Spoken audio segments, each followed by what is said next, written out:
Hi, and welcome to A Punk with Toys. My name is Lawrence, and today in this classic review, we're going to be taking a look at the G.I. Joe, a real American hero, the O-ring version, the Cobra HISS, the high-speed Sentry. And we're going to take a look at all the detail. I believe this, actually I know this is one of my original ones. I've actually had more than a couple throughout the years. But I believe all the stickers are in place where they're supposed to be. But we're going to take a look at it. You can see that the gun turret is actually straight. It is actually not broken. There's a paper clip inside of it that you can do. You can look it up on YouTube, and you can find a way to pop this thing off. You use a paper clip to get it to where it needs to be, because most of them are sagging at this point. So anyway, we're gonna take a look at it. We'll take off the cockpit, open it up. I know I used to keep figures in there. I used to have another one that the treads were actually broken off of it, and I used to fly it around. It reminded me of the V spaceship for the Visitors from that TV show. But we're going to take a look at this, put the driver in it. We'll take a look at the pegs, see how well the figures actually fit on it. Obviously, open up the canopy, see if the figure fits inside of it. But let's get to taking a look at this. This is what you guys all came for. But before we do, please, if you're watching, take a second, hit that like button, hit that subscribe button, hit that bell notification so you're notified every time I drop a classic review of the G.I. Joe, a real American hero.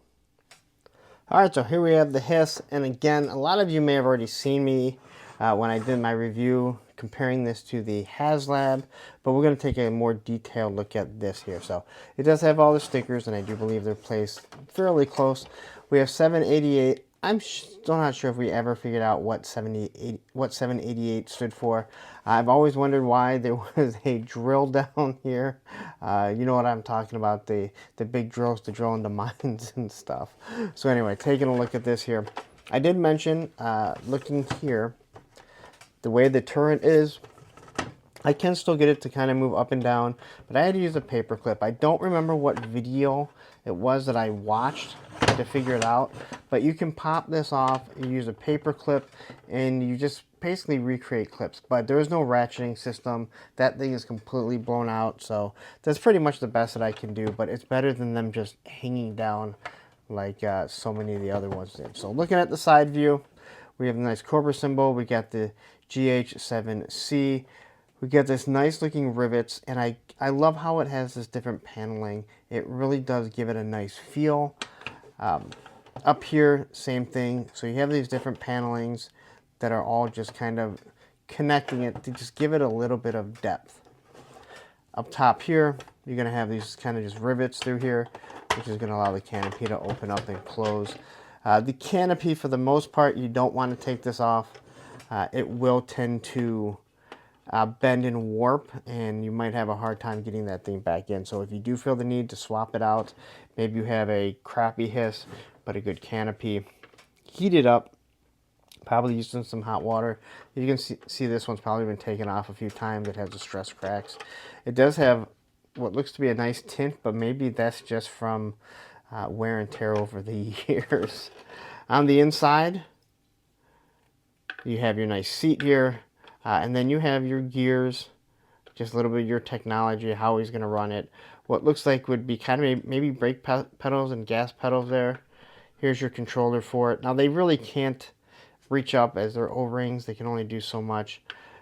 But you do have the seat here. And again, everything that you can see, I think, does look really nice.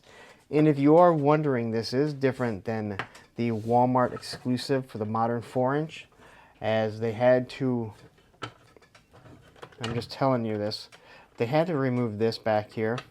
They had to change the seating position because their legs are too long, where these ones fit just perfect.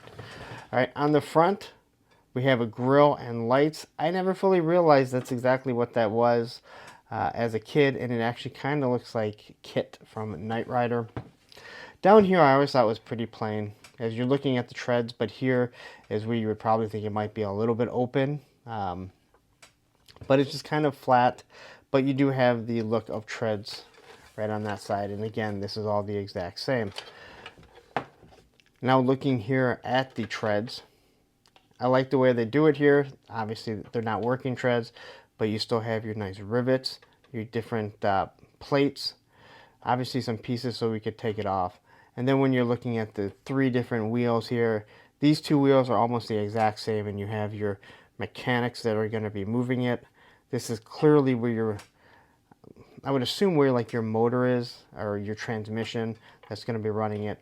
The rear one, which is would be probably spinning everything, looks completely different. And you have your lug nuts kind of, I don't think they're called lug nuts, but that's what you actually would use to hold it down right there. But again, it looks really good. On the back, you got your tow hook, and then you can put your, I guess if you want to steal something from G.I. Joe, what was the other one? The ASP. You can tow all that different type of stuff right there. And then right here on the back, you do have a place that you can put your figures. I do like the fact that it's made to be like steel grates, and then you have your 2 pegs, so you're gonna alternate which way you're gonna have the figures using their left or right. On the back here, you can tell which should be some sort of door. You got the rivets going up and down, and then you have your Cobra symbol. Again, I always liked all that stuff. And then underneath here, you have a little bit more, again, it's some sort of mechanics to give it depth and a little bit of play function, play feel when you're playing with it, right? And here it has another designation of what it is. On the bottom, we do have 2 sets of rollers. Again, these are not working treads, and a matter of fact, this is almost pretty much flat as can be right there. But again, looks good. Again, this is a toy. You can pop it off, and not that easy.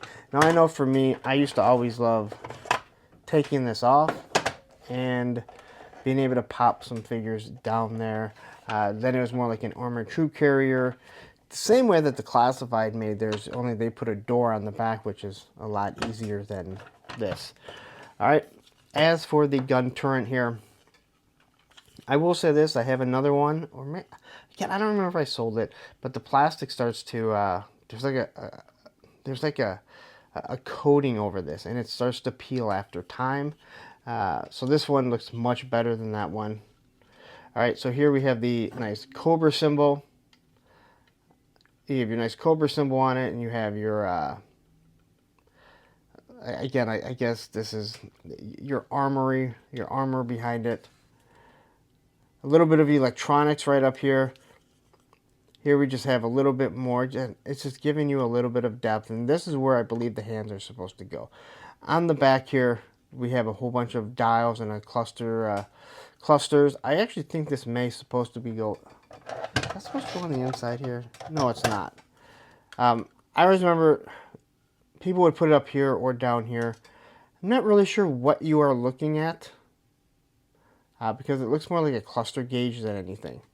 A couple rivets right here, and then even down here, they split it up so your feet aren't directly together, so the figure can actually kind of stay on properly. All right. As for the Hiss driver, as I mentioned numerous times, I do the Jean-Claude. They don't do the greatest, but these things are really supposed to be able to sit in this big L pose like that. Drop our figure in there. All right, and the canopy closes perfectly fine with a lot of room up there for the head. We can take this Cobra Commander. Now this is from the newer versions, but we also have this Cobra Officer. And again, the pegs in the feet here. Always be careful, because the last thing you want is a peg to break off in one of your figures. Because one thing is, you don't want to try and get the peg out of the bottom of the foot, and you also don't want you don't want a vehicle with a broken peg like that. So that fits on perfectly fine. We're actually going to throw them in here because we have to do our thumbnail, and then we're going to throw Cobra Commander on the back. And again, if you remember the cartoon, or not the cartoon, you remember the comic or the box art, you kind of can figure out exactly what I'm going to be doing here. So there you go, Cobra Commander hanging on the back. It does make more sense for him to be inside, like the HasLab, and you can see just how much bigger that HasLab was than this one, because those figures can fit in there nice and easily. But anyway, there you go. That is the actual review of your Cobra HISS, your high-speed sentry. All right, so there you go. That is your the review of the G.I. Joe, a real American hero, Cobra HISS. And as you can see, he is it is now armored up the same way that the card art was. Maybe I'll be doing a picture like that for for the thumbnail. Anyway, tell me if you had this. Tell me if you ever got it for like your birthday, Christmas. Was it something special? Maybe you went from one grade to the other, and it was something that you wanted, and your parents let you pick it out. I absolutely love this thing. It makes no sense as a tank, because it's very top heavy, not something that you want. But again, this is one of those fun toys that I think most people, like most kids, had that were into G.I. Joe. But I'd love to hear your story about it, how you got it, what you thought of it. Maybe you hated it. Maybe you're like, this is just the dumbest thing that I've ever seen. I don't know how you could. I'd assume you're probably not a big Joe fan if you really hated it. But anyway, I'd love to hear your stories. But before we do, please take a second. You stayed this long. Hit the like button. Hit the subscribe button. Hit that bell notification so you're notified every time I drop one of these. But now, right now, you're like, this video is so awesome. But I didn't see anything about the HISS driver. Where can I go? Oh, you go right here. And down here will be the playlist of all the other G.I. Joe, Real American Hero classic reviews that I've done. Take care.